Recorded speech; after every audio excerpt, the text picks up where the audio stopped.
Dear student, आज का हमारा टॉपिक है रेस्ट्रिक्शन एंजाइम।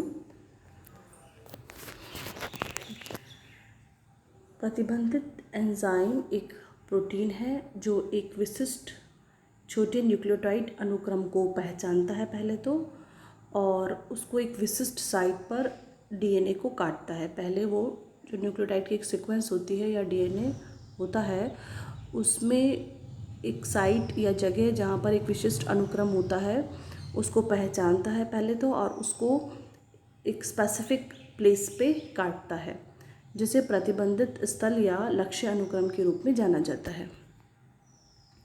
रेस्ट्रिक्शन एंजाइम की जो डिस्कवरी है वो आर्बर, नॉर्थर और स्मिथ द्वारा की गई थी 1960s में, और ये इसको बायोलॉजिकल सीजर कहा जाता है क्योंकि डीएनए को एक स्पेसिफिक प्लेस पे काटता है, और ये बहुत ही महत्वपूर्ण टूल प्राप्त हुआ है बायोटेक्नोलॉजी में। रेस्ट्रिक्शन एंजाइम का जो नाम है वो जिस ऑर्गेनिज्म से उसको प्राप्त किया जाता है उसके अकॉर्डिंग नामकरण किया जाता है, जैसे कि इको RI। ये जो एंजाइम है ये ई कोलाई इश्चियम कोलाई द्वारा प्राप्त किया गया है, इसलिए इसका जो नाम है वो इस प्रकार से है। अभी तक 3000 से अधिक प्रतिबंधित एंजाइमों के बारे में डिटेल स्टडी की गई है, और उनमें से 600 जो है वो व्यावसायिक रूप में उनका उपयोग किया जाता है। ये एंजाइम नियमित रूप से प्रयोगशाला में डीएनए संशोधन, मतलब डीएनए में किसी प्रकार की जो हेरफेर करना या उसमें किसी प्रकार के संशोधन के लिए उपयोग किया जाता है, और वह आणविक क्लोनिंग में एक महत्वपूर्ण उपकरण के रूप में काम में लिया जाता है इस रेस्ट्रिक्शन एंजाइम को। वैसे तो जो अभी तक यूज़ किए गए हैं या देखे गए हैं उनको 4 कैटेगरी में बांटा गया है, 1 से लेकर 4 तक, कि ये इनकी संरचना किस प्रकार है, किस प्रकार का इनका कटिंग साइट है, इनमें क्या कोफैक्टर है आदि को देख के। और ये सब एक दूसरे से भिन्न है, इनका जो कार्य करने का तरीका है वो बहुत भिन्न है। जैसे कि टाइप 1 और 4 जो है वो उसी डीएनए के साइट को काटेगा जहाँ पर मिथाइलेटेड होता है। तो जब हम इस प्रकार के रेस्ट्रिक्शन एंजाइम का उपयोग करते हैं तो डीएनए के उस भाग को मिथाइलेटेड कर देते हैं, मतलब वहाँ पर मैथिल समूह को जोड़ दिया जाता है, जिससे ये जो टाइप के प्रतिबंधित एंजाइम है उस डीएनए के जो हम चाहते हैं कि डीएनए का ये वाला खंड यहाँ से कटे, क्योंकि कई बार डीएनए में कुछ आनुवंशिक विकार होते हैं या कुछ हमें वांछित कुछ प्रोडक्ट चाहिए होता है, तो हम डीएनए के उस हिस्से को काटते हैं। प्रतिबंधित एंजाइम जो फर्स्ट है वो जो भी इसका रिकग्नाइजेशन साइट है उससे बहुत दूर काटता है, लेकिन जो सेकंड है वो बिल्कुल पर्टिकुलर जो सीक्वेंस है रिकग्नाइजेशन साइट या उसका जो पैलिंड्रोमिक सीक्वेंस है उसी के अंदर अंदर काटता है। इस प्रकार के प्रतिबंधित एंजाइम प्रयोगशाला में काम में अधिक उपयोग में लिए जाते हैं क्योंकि वे अपनी मान्यता अनुक्रम के स्तर पर डीएनए को क्लीव करते हैं और सबसे अधिक आणविक जीव विज्ञान उपकरण के रूप में उपयोग में किए जाते हैं। अब सबसे पहले कि ये किस प्रकार से प्राप्त हुआ, क्योंकि जो वैज्ञानिक स्टडी कर रहे थे तो उन्होंने देखा कि एक जो जीवाणु है उसके अंदर जो उसको अफेक्ट करता है या उस पर परजीवी के रूप में आता है वो है वायरस है एक, जिसको कि बैक्टीरियोफेज कहते हैं। ये जो बैक्टीरियोफेज है वायरस, ये जीवाणु के अंदर प्रवेश कराता है अपने डीएनए को। इस डीएनए के द्वारा ये होस्ट के डीएनए के साथ मिलकर अपनी कॉपी बनाते हैं, क्योंकि आप जानते हैं वायरस जब वो किसी जीव में उपस्थित नहीं होता है तो वो एक निर्जीव पदार्थ की तरह होता है, लेकिन जैसे ही वो किसी जीव के कांटेक्ट में आता है तो वो इस प्रकार से व्यवहार करने लग जाता है, उसमें रेप्लिकेशन वगैरह, उसका नंबर बढ़ना, ये सब होते हैं। तो अब इस जो होस्ट है उसके द्वारा जैसे ही ये फौरन डीएनए इसमें प्रवेश किया, इसके द्वारा रेस्ट्रिक्शन एंजाइम स्रावित किया जाता है। ये रेस्ट्रिक्शन एंजाइम इसके डीएनए के खंड को बहुत छोटे छोटे टुकड़ों में तोड़ देता है, जिससे कि ये नष्ट हो जाता है। अब पर ऐसा एक क्वेश्चन ये भी था कि ये अपने ही डीएनए को इस रेस्ट्रिक्शन एंजाइम द्वारा क्यों नहीं काटते, क्योंकि इनका जो डीएनए होता है वो मेथाइलेटेड ग्रुप यहाँ पर उपस्थित होता है, इसकी वजह से रेस्ट्रिक्शन ये जो एंजाइम है वो इसको नहीं काटते। अब जो डीएनए क्लीव किया जाता है या डीएनए के कट लगाए जाते हैं वो दो प्रकार से होता है। एक तो होता है स्टिकी। स्टिका का मतलब होता है कि उसका एक जो साइड है वो इस प्रकार से अधूरा या लटका हुआ सा रह जाए, इसको स्टिकी कहते हैं। दूसरा होता है ब्लंट। जब डीएनए का खंड इस प्रकार से काटा जाएगा तो उसके दोनों जो खंड होते हैं वो ब्लंट होंगे। प्रमुख बिंदु, प्रतिबंधित एंजाइम डीएनए काटने वाला एंजाइम होता है। प्रत्येक एंजाइम एक या कुछ लक्ष्य अनुक्रम को पहले पहचानते हैं और उन दृश्य में या उनके निकट डीएनए को काटते हैं, या तो वो उस वाले प्लेस को ही काटेंगे या उससे पहले काटेंगे। प्रतिबंधित एंजाइम कपित कटौती करते हैं जिसमें कि एकल फंसे डीएनए ओवरहैंगिंग के साथ उत्पादन समाप्त करते हैं। मतलब वो एक जो उनका एक स्टैंड है वो नीचे इस तरफ से लटकेगा, ओवरहैंगिंग होगा।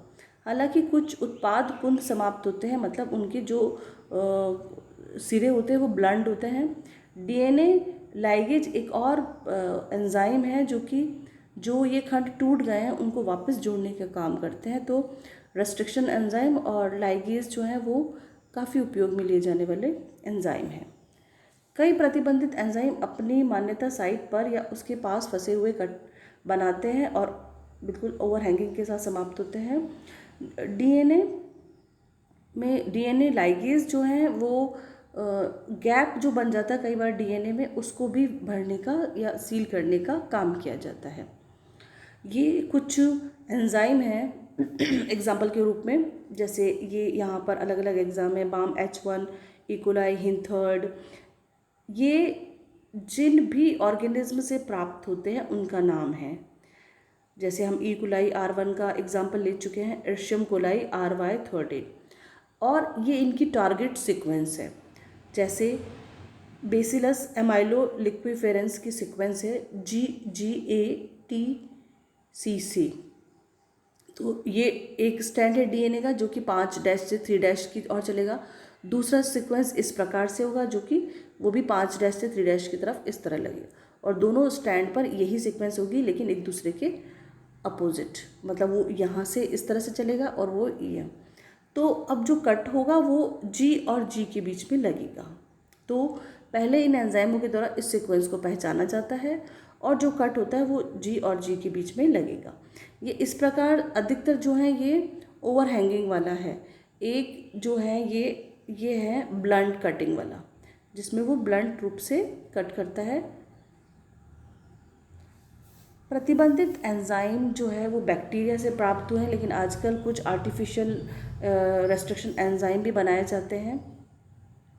वे डीएनए के विशिष्ट अनुक्रम को पहचानता है, उससे बनता है और उस स्तंभ को काटता है।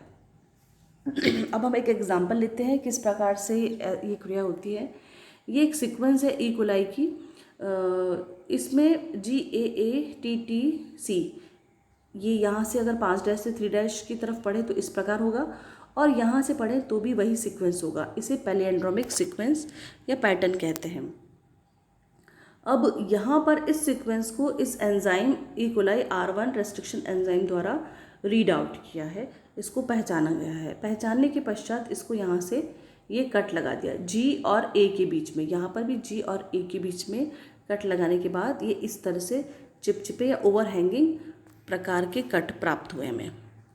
अब जो ये चिपचिपे सिरे प्राप्त हुए हैं, इन चिपचिपे सिरों को क्लोनिंग में सहायता होती है इनकी, क्योंकि वह डीएनए के दो टुकड़े एक साथ पकड़ते हैं ताकि उन्हें डीएनए लाइगेज द्वारा जोड़ा जा सके। अब इन दोनों खंडों के बीच में किसी भी दूसरे डीएनए के खंड को बीच में जोड़ा जा सकता है जिनकी सीक्वेंस इनसे मिलती जुलती हो, या उसके अंदर इंसर्ट किए जा सकते हैं। सभी प्रतिबंधित एंजाइम चिपचिपे सिरों का उत्पादन नहीं करते हैं। कुछ ब्लंट कटर हैं जो सीधे एक लक्ष्य अनुक्रम के बीच में कटौती करते हैं और कोई ओवरहैंगिंग नहीं छोड़ते हैं, जैसे कि ये सैम फर्स्ट जो कि एक ब्लंट सिरे को उत्पन्न करता है, जैसे कि ये। इसके द्वारा जो कट लगेगा वो C और G के बीच में होगा, जिससे ये दोनों ब्लंट कट बने हैं। यहाँ किसी प्रकार की ओवरहैंगिंग नहीं हुई है। ब्लड एंडेड टुकड़े डीएनए लाइगेज द्वारा एक दूसरे से जुड़ तो सकते हैं, लेकिन इसमें कुछ प्रॉब्लम होती है। मतलब ये जो लाइगेशन होता है वो इतना कुशल नहीं होता, इतना एक्यूरेट नहीं होता जितना कि ओवरहैंगिंग होता है। डीएनए लाइगेज, अब इसको हम एक एग्जाम्पल के द्वारा और बता सकते हैं। डीएनए प्रतिकृति में लाइगेज का काम एक स्ट्रैंड के टुकड़े को जोड़कर एक सहज स्ट्रैंड बनाना होता है। डीएनए क्लोनिंग में प्रयुक्त लाइगेज मूल रूप से एक ही काम करते हैं। यदि डीएनए के दो टुकड़ों को मिलान छोर हैं तो डीएनए लाइगेज एक साथ मिलकर एक अखंड अणु बनाते हैं। अगर ये इस प्रकार का ओवरहैंगिंग वाला है तो ये आराम से जुड़ जाता है। एक ऊर्जा स्रोत के रूप में एटीपी का उपयोग करते हैं। ये लाइगेज एक प्रक्रिया को उत्प्रेरित करता है जिसमें एक डीएनए स्ट्रैंड के 5 छोर से चिपके फॉस्फेट समूह दूसरे छोर के हाइड्रोक्सिल समूह के साथ जोड़ा जाता है। ये प्रक्रिया एक बरकरार शर्करा फॉस्फेट रीड को पैदा करता है। मतलब ये पूरा जो डीएनए है अब पूरी तरह से जुड़ चुका है लाइगेज एंजाइम के द्वारा। अब एक रिकॉम्बिनेंट प्लास्टिड की बात करते हैं कि ये रेस्ट्रिक्शन एंजाइम और लाइगेज एंजाइम किस तरह से काम करता है। ये एक हमारे पास प्लाज्मिड है। प्लाज्मिड होता है बैक्टीरिया के अंदर पाया जाने वाला एक एक्स्ट्रा क्रोमोसोम होता है जो कि उसके आनुवंशिक पदार्थ में काम नहीं आता। ये सर्कुलर डीएनए होता है। इसके अंदर काफ़ी सारी रेस्ट्रिक्टेड साइट होती है और ये काफ़ी बायोटेक्नोलॉजी में या जैव प्रौद्योगिकी जिसे कहते हैं उसमें उपयोग में आता है। अब किस प्रकार से इसका उपयोग किया जाता है वो देखते हैं। ये प्लाज्मिड का एक साइट है और ये हमारा टारगेट जीन है जिसको हमें बहुत अधिक मात्रा में बनाना है या बस ये टारगेट जीन है। जैसे कि आजकल फॉर एग्जांपल इंसुलिन का प्रोडक्शन हो रहा है। पहले इंसुलिन किसी एनिमल के जो अग्नाशय है उससे निकाला जाता था, हॉर्स हुआ या कोई गाय भैंस वगैरह का जो भी है, इनसे इनका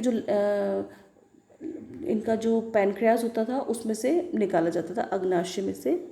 तो वो बहुत ही कम क्वांटिटी में और बहुत ही कॉस्टली होता था। लेकिन अब उसको इस प्रकार से बायोटेक्नोलॉजी का उपयोग करके बनाया जाता है।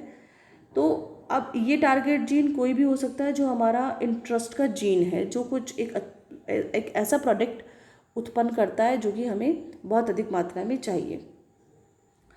ये जो टारगेट जीन है इसको इसके अंदर इंसर्ट किया जाता है। तो सबसे पहले हमारा लक्ष्य एंजाइम ई कोलाई R1 का उपयोग करके प्लाज्मिड में जीन को सम्मिलित किया जाता है। सबसे पहले हम अलग अलग जीन के टुकड़ों को ई कोलाई R1 के साथ प्लाज्मिड में चिपकाते हैं। जैसे जो ये प्लाज्मिड है इसको यहाँ से ई कोलाई R1 द्वारा कट कराया जाता है। इसी तरह से जो टारगेट जीन है हमारा उसके पास ये या तो इस सीक्वेंस को जोड़ दिया जाता है या अगर उसमें होती है तो ठीक है, नहीं तो अदरवाइज़ इसको यहाँ से अटैच कर दिया जाता है। और अटैच करने के बाद अब ये जो जीन है वो इसके साथ लाइगेज एंजाइम के साथ इसके साथ जोड़ दिया जाता है। तो सबसे पहले हम अलग अलग जीन के टुकड़ों को ई कोलाई R1 के साथ प्लाज्मिड को पचाते हैं या उसको काटते हैं। यह कदम चिपचिपे सिरों के टुकड़ों को पैदा करता है। ये दोनों तरफ से ये हैंगिंग प्रकार के कट बनते हैं। इसके बाद हम जीन के टुकड़ों को रेखांकित प्लाज्मिड लेते हैं और उन्हें डीएनए लाइगेज के साथ जोड़ते हैं। पूरक आधार युग्मक द्वारा दो टुकड़ों के चिपचिपे सिरे एक साथ चिपक जाते हैं। अब ये जो हमारा टारगेट जीन है इसको इस वाले क्षेत्र में हमने लाइगेज एंजाइम द्वारा चिपका दिया है। एक बार वह लाइगेज में शामिल हो जाते हैं तो टुकड़े अखंड डीएनए का एक टुकड़ा बन जाते हैं। लक्ष्य जीन को अब प्लाज्मिड में डाला जाता है जिससे एक पुनः संयोजी प्लाज्मिड बनता है। अब ये एक रिकॉम्बिनेंट प्लाज्मिड बनता है।